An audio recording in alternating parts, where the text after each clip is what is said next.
Hey, I'm going to ask you to do something really weird. Okay, well, kind of weird. Look at the clothing you have on right now. Do you have a pattern on it? Do you have pictures on it? Are there flowers on it or geometric shapes? Look around the room or the space that you're in. Is there anything in that space that has a pattern on it?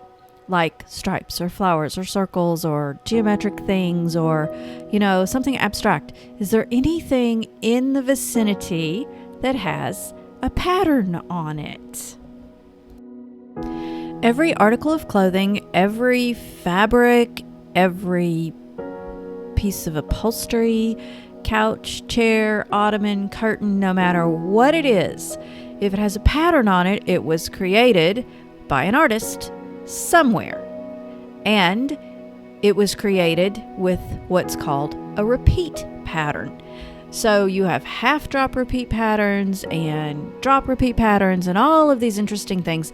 And basically that just means it's one pattern, one set of images, and they have been put in different positions on the article, on the clothing, on the fabric, basically. So it makes a very cohesive, very pretty view or vision of what that piece of fabric is. And it's really easy to find it in wallpaper. So if you have wallpaper, you can find the seam of the wallpaper. And it's usually, I think it's 12 or 16 inches. I can't remember off the top of my head. But you'll see every roll of wallpaper is a repeat pattern.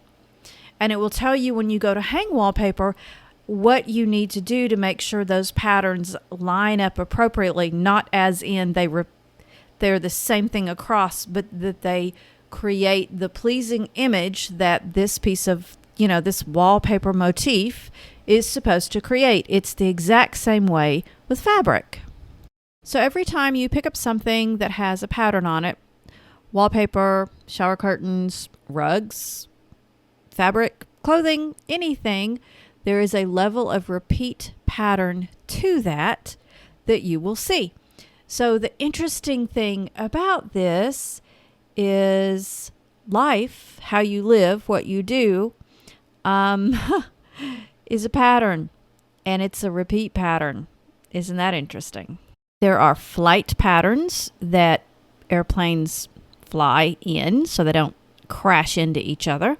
There are patterns that football players run for plays to make sure they get where they need to go and everybody knows the right pattern and the right play that they're going to accomplish or execute.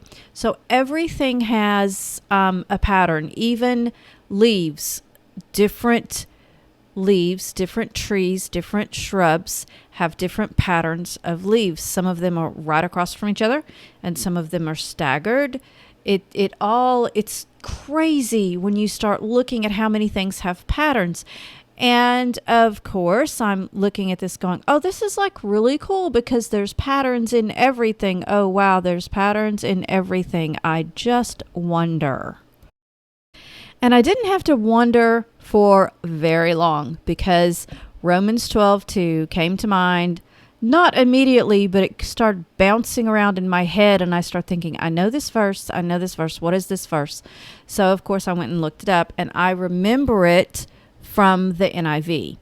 And it says, do not conform or fit any longer to the pattern of this world, but be transformed by the renewing of your mind.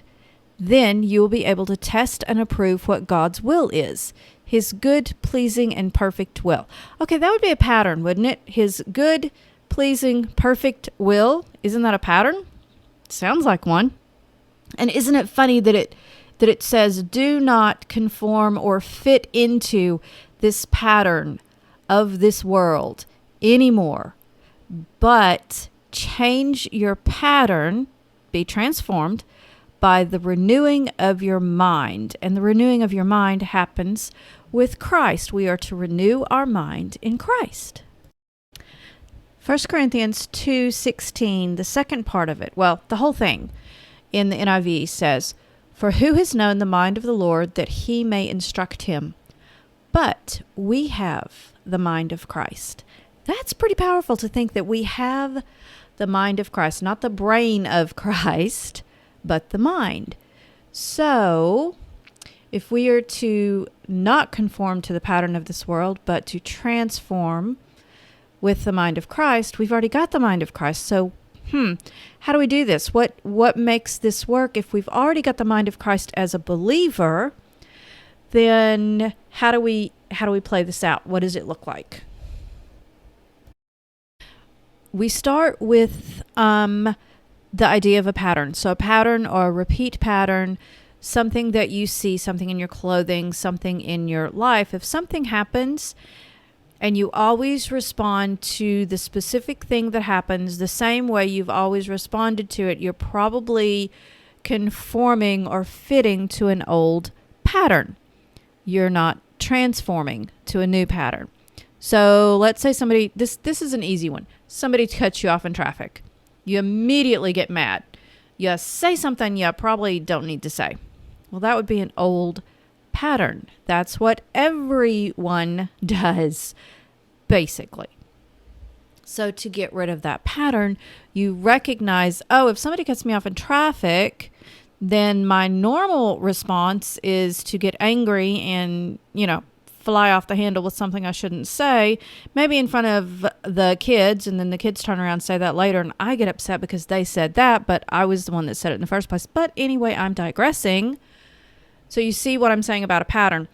If every time you get cut off in traffic, you respond the same way, that is the pattern of the old world, the old pattern of the world. Said that wrong.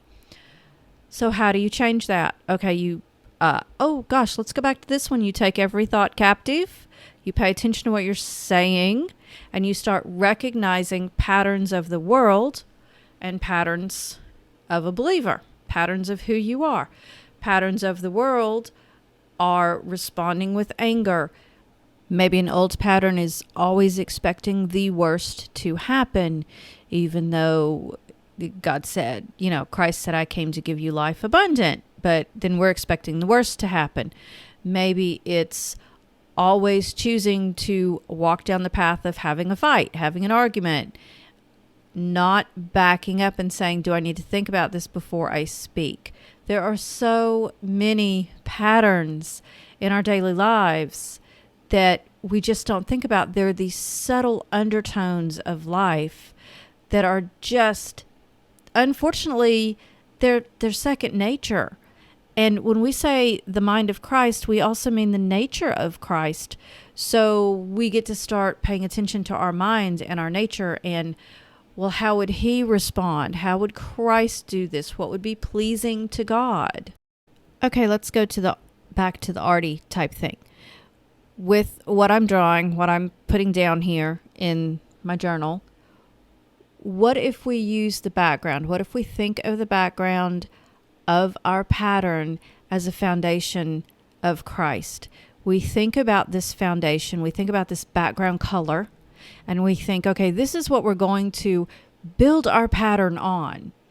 So if we think about that background color as the foundation, our understanding of Christ, our relationship with him, and then we start putting motifs or images on top of it, like these flowers and doodles and leaves and things.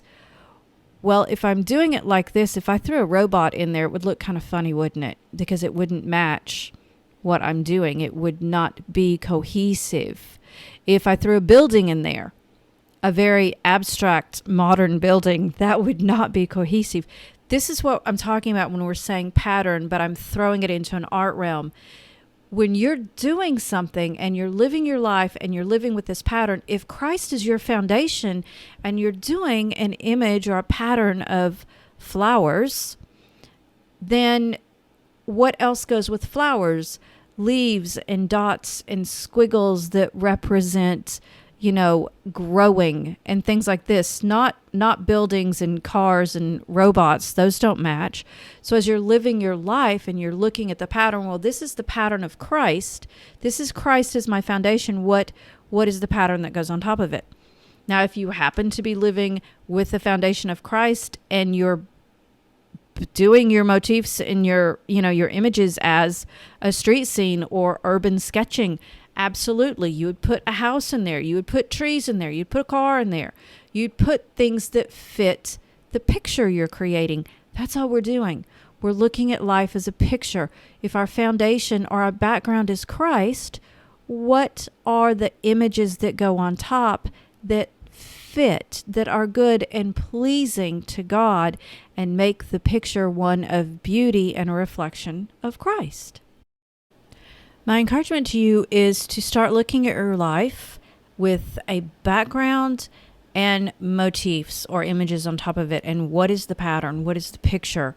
Is it your favorite piece of clothing with your favorite images on it that makes it, really pretty? Is it a quilt that has beautiful, all of these beautiful pieces that work together that are all different fabric motifs?